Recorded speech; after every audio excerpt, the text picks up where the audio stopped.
بسم اللہ الرحمن الرحیم۔ غسل کرنا یعنی نہانا کب ضروری ہو جاتا ہے، کب فرض ہو جاتا ہے، اس کے لیے واجب کب ہوتا ہے غسل کرنا، میں مکمل تفصیل سے بتاؤں گا، کوئی جزیہ اس سے چھوڑوں گا نہیں انشاءاللہ۔ مکمل سنیں، سمجھنے کی کوشش کریں۔ سب سے پہلے یہ سمجھ لیجئے کہ اگر منی نکل جائے شہوت کے ساتھ، اپنے مستقر سے منی جہاں رہتی ہے اس جگہ سے منی جب شہوت کے ساتھ نکل جائے اور اچھل کر نکلے، تب اس کے لیے غسل کرنا ضروری ہو جائے گا، فرض ہو جائے گا۔ حدیث دیکھ لیجیے گا مسند احمد میں حدیث نمبر 847 ہے، اور اسی طرح الاوسط لابن المنذر میں حدیث نمبر 25 کھول کر دیکھیے۔ اس سے غسل کرنا ضروری ہو جاتا ہے۔ ذرا تفصیل کر دیتا ہوں۔ منی کی جو رہنے کی جگہ ہے وہ عورت کے لیے اس کا رحم ہے جہاں بچہ رہتا ہے، اور مرد کے لیے پیٹھ کے پیچھے جو ریڑھ کی ہڈی ہے اس ہڈی میں منی رہتی ہے مرد کے۔ جب وہاں سے شہوت کے ساتھ نکلے تو اس کے لیے غسل کرنا ضروری ہو جائے گا۔ اگر شہوت کے ساتھ نہ نکلے، کسی بیماری کی وجہ سے منی نکل گئی، کسی بھاری چیز کو اٹھانے کی وجہ سے منی نکل گئی، یا کمزوری کی وجہ سے منی نکل گئی خود بخود، کوئی شہوت نہیں، کوئی جوش ووش نہیں ہے، اب اس کے لیے غسل کرنا ضروری نہیں ہوگا اس صورت میں۔ لیکن اگر جوش کے ساتھ نکلے، شہوت کے ساتھ نکلے، اب اس کے لیے غسل کرنا ضروری ہو جائے گا، جیسے منی نکل جائے، چاہے یہ مرد ہو یا عورت، سب کے لیے برابر ہے۔ اب یہ پہلا مسئلہ تھا۔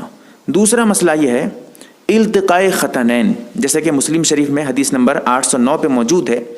التقاء ختنین، اس سے بھی غسل کرنا ضروری ہو جائے گا۔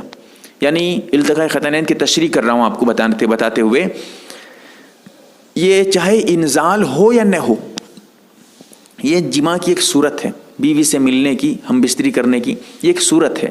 چاہے ہم بستری جماع سے کرے یا کسی بھی عورت سے کرے، یہی مسئلہ ہے۔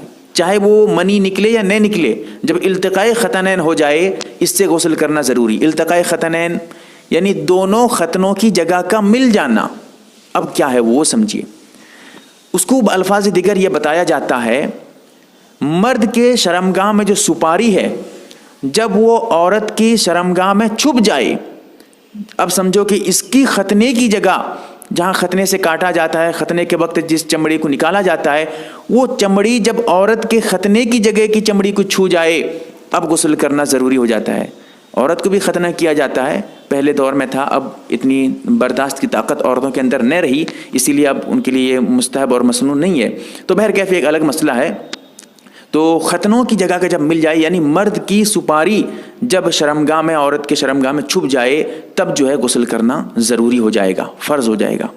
اسی طرح حیض یا نفاس، ہر مہینے جو عورت کو خون آتا ہے، حیض ہو یا نفاس، یا بچہ پیدا ہونے کے بعد جب عورت ناپاک رہتی ہے، وہ جو خون ہے جب بند ہو جائے، رک جائے، اب غسل کرنا ضروری ہو جائے گا، نہانا فرض ہو جائے گا، پھر اس کے بعد وہ پاک ہو جائے گی۔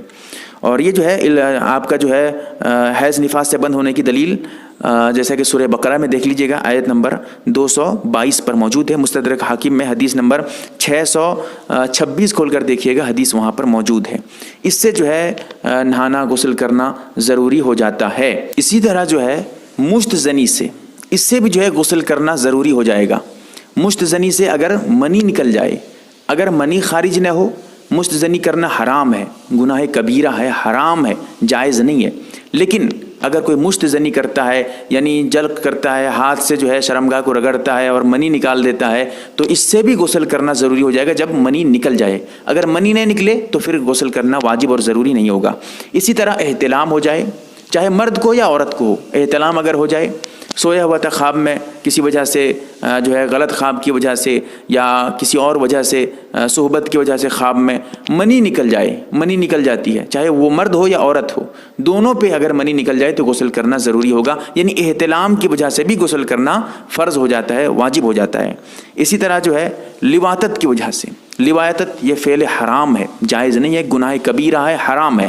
لواطت کہتے ہیں کہ مرد کسی مرد سے پچھلی شرمگاہ میں جمع کرے، اپنی شرمگاہ کو داخل کرے۔ اس سے بھی اگر مرد کی سپاری اس کے دبر میں چھپ جائے، اس سے بھی غسل کرنا ضروری ہو جائے گا، اگرچہ یہ فعل حرام ہے، گناہ کبیرہ ہے۔ یہ کچھ چیزیں تھیں جن سے غسل کرنا فرض ہو جاتا ہے، ضروری ہو جاتا ہے۔ اللہ تعالی ہم تمام کو صحیح سمجھ عطا فرمائے۔